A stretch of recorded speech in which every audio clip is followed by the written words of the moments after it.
Bumili kami ng blueberry cheesecake. Hello mga mamis, samahan niyo kami mag-celebrate ng pinakaunang 4th of July namin dito sa US. So, gagawa tayo ng frosting ng cake. Dahil wala akong confectioner sugar, yung sugar na na puti, i-blend natin hanggang maging powder.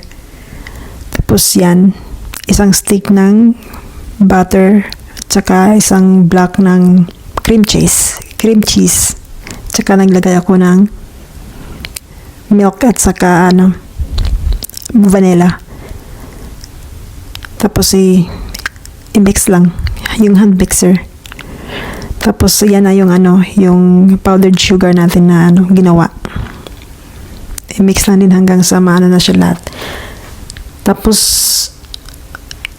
recommend ko na na maggamit kayo ng panukat kasi hindi ako gumamit ng ng mga measuring cup. Kaya medyo palpak. Yan, dagdag tayo ng asukal, 'di ba? Ng powdered sugar. Kasi nga hindi ako gumamit ng mga cups, measuring cups. Tapos mas maganda yung yung butter lang at saka yung yung powdered sugar. Kasi sobrang malapot. Sobrang mabasa yung may cream. Tapos buti na lang meron akong blue at saka red na coloring. Kasi nga gagawa tayo ng red and white na color. Kaya ayan, i-divide natin sa tatlo yung yung ginawa nating frosting. Ayan yung red. Depende kung gaano ka red yung gusto nyo. Pero ako, gusto ko kasi yung sobrang red. Ayan. Diba? Madali lang. Pang na pala to ngayong 4th of July 250 na birthday ng US. Diba? Ayan, pulang-pula na. Palpak yung yung frosting ko. Pero patitigasin ko yan. Ilagay ko muna sa fridge bago ko i-decorate sa cake. So, ayan. Nakagawa tayo ng 3 kulay. O, diba? Perfect yung kulay ng blue at saka red. Pwede na yan. Tapos, ayan yung cake na nabili natin. Siyempre, yung red.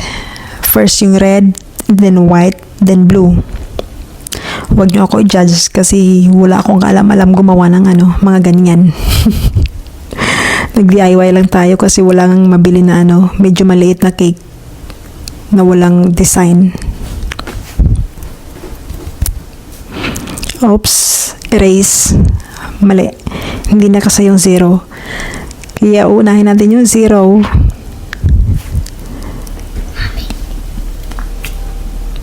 Ayan.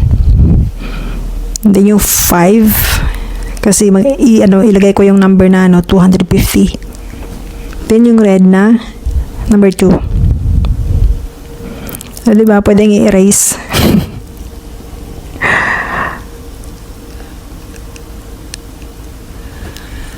Charan! O, diba? Tapos i-fresh natin yan para medyo tumigas bago pagandahin. Hindi pa yan tapos. Charan! O, diba? Ang ganda na siya. May blueberry at saka strawberry na sa gilid. Tsaka yung sprinkle, hiniwalay pa namin yan. Yung blue, red at saka white. So, maaga kaming gumising kasi nga may parade. Tapos may gagawin pa ako. Kaya pagkatapos kong nag-decorate nung cake, lumabas kami saglit sa dito lang naman sa labasan ng subdivision. Kasi nga manood kami ng parade. Sabi ko, 5 minutes lang. Umabot yata ng may 30 minutes. Yan na yung labasan. Malapit lang talaga.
So, umuwi na kami kahit hindi pa tapos yung parade kasi nga magluluto pa kami ng tanghalian. Ayan, kita mo naman. Kita nyo, kahit na umuulan, mag-ano daw kami, mag-iihaw sa labas. Yung asawa ko, yan ang binili niya. Yung sausage. Kasi nga, yun daw ang kakainin niya. Bawal ang ano ngayon. Wala mo ng diet ngayon.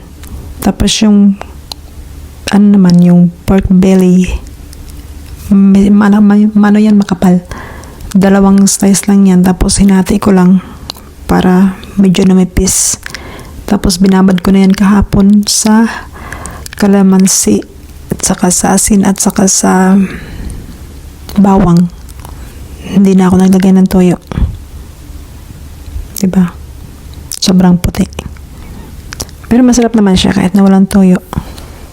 Wala kasi akong silver swan. Meron kami pero kikuman, ayoko.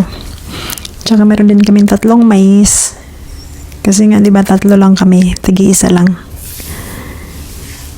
Kaya wala mo ng diet. O yan, diba?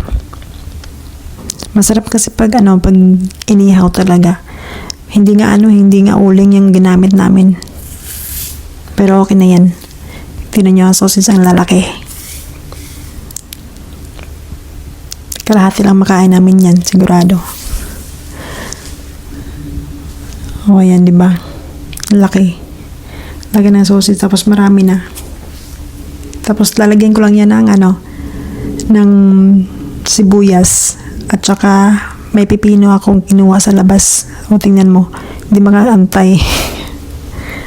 Buti nga may pipino na may rin na pipino sa labas na doon sa garden. Yun ang nilagay ko dyan sa may pork belly. Tapos ito, sausage, sigurado hindi makakain yan. Kahit kalahati. Di ba bawas? O, yan na. Tapos yun yung sasawa ko. Hindi niya mauubos yan. Siyempre, yung ating chips. May chicharon at saka may avocado at saka yung tortilla at Cheetos. Ayan. Diba ang ganda? At syempre, yung ginawa kong guacamole dips. Gumawa ako. Ayan, ang sarap niyan. Ayan. Diba ang sarap?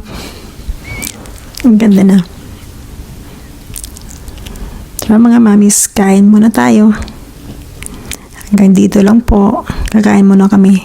Tapos mamayang gabi, manonood yata kami ng fireworks. Salamat po sa pag-celebrate, sa pagsama sa amin. Unang namin to. Unang 4th of July namin.